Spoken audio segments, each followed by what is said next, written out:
ថ្មីនេះការប៉ះទង្គិចពាក្យសម្ដីរវាងប្រទេសចិននិងជប៉ុនទាក់ទងទៅនឹងបញ្ហាតៃវ៉ាន់កំពុងក្លាយជាប្រធានបទយ៉ាងក្តៅគគុកដែលទាក់ទាញការចាប់អារម្មណ៍ពីទូទាំងពិភពលោកប្រភពដើមនៃបញ្ហានេះគឺកើតឡើងនៅថ្ងៃទី7 ខែវិច្ឆិកានៅពេលដែលនាយករដ្ឋមន្ត្រីថាកៃឈីណាសាអេបានឆ្លើយតបចំពោះសំណួរដែលមានលក្ខណៈជជែកដេញដោលពីសមាជិកសភាឆ្វេងនិយមម្នាក់នៃគណៈបកប្រជាធិបតេយ្យរដ្ឋធម្មនុញ្ញសមាជិកនោះបានសួរសំណួរបន្តបន្ទាប់ដែលមានគោលបំណងបង្ខំឲ្យនាយករដ្ឋមន្ត្រីនិយាយខុសការឆ្លើយតបនោះបានបណ្ដាលឲ្យបញ្ហានេះក្លាយជាបញ្ហាការទូតរវាងជប៉ុននិងចិនប្រទេសចិនអះអាងថាតៃវ៉ាន់គឺជាផ្នែកមួយនៃដែនដីរបស់ប្រទេសចិនខណៈដែលប្រជាជនជាច្រើននៅតៃវ៉ាន់គិតថាតៃវ៉ាន់គឺជាប្រទេសឯករាជ្យប្រទេសជប៉ុននិងសហរដ្ឋអាមេរិកក៏មានទំនួលគោរពចំពោះជំហររបស់តៃវ៉ាន់ផងដែរនាយករដ្ឋមន្ត្រីថាកៃឈីបាននិយាយយ៉ាងច្បាស់នៅក្នុងសភាថាប្រសិនបើចិនប្រើកម្លាំងយោធាដើម្បីបិទផ្លូវសមុទ្រជុំវិញតៃវ៉ាន់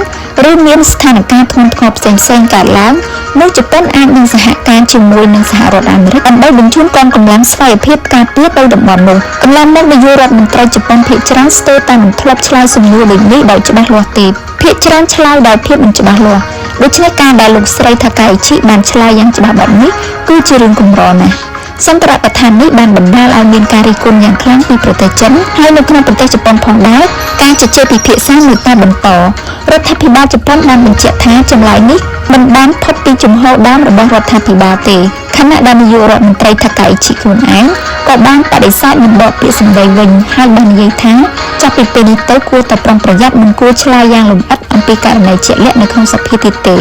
ដែលបង្ហាញពីចេតនាចង់កែសម្រួលការបញ្ចេញមតិរបស់ខ្លួន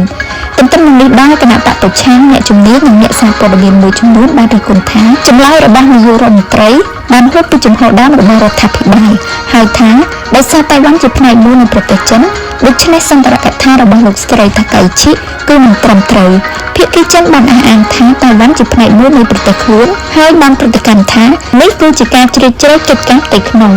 ជាមធ្យោបាយប្រឆាំងចិនបានហាមឃាត់ការនាំចូលផលិតផលជលផលពីជប៉ុននិងបានអំពាវនាវឲ្យប្រជាពលរដ្ឋខ្លួនជៀសវាងការធ្វើដំណើរទៅកាន់ប្រទេសជប៉ុន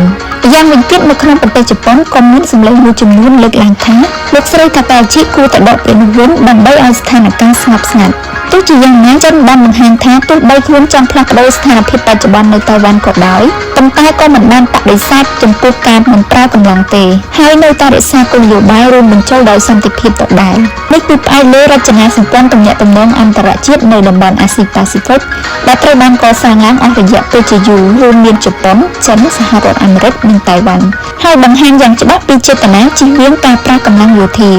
ស្ថានភាពនៅតៃវ៉ាន់ជាបញ្ហាដែលពាក់ព័ន្ធយ៉ាងជ្រាលជ្រៅមិនត្រឹមតែទំនាក់ទំនងជប៉ុនចិននិងសហរដ្ឋអាមេរិកចិនប៉ុណ្ណោះទេប៉ុន្តែថែមទាំងប៉ះពាល់ដល់រចនាសម្ព័ន្ធសន្តិសុខទូទាំងតំបន់អាស៊ីប៉ាស៊ីហ្វិកផងដែរមូលហេតុដែលសន្ទរកថានេះទទួលបានការចាប់អារម្មណ៍យ៉ាងខ្លាំងគឺព្រោះតែនៅក្នុងបរិបទដ៏ស្មុគស្មាញនេះការប្រកាសជំហរយ៉ាងច្បាស់មានន័យសំខាន់ខ្លាំងណាស់ការពិភាក្សានៅពេលអនាគតគួរតែផ្អែកទៅលើការយល់ដឹងអំពីប្រវត្តិសាស្ត្រនិងរចនាសម្ព័ន្ធទំនាក់ទំនងអន្តរជាតិដើម្បីវិភាគស្ថានភាពនេះឲ្យបានសមស្រប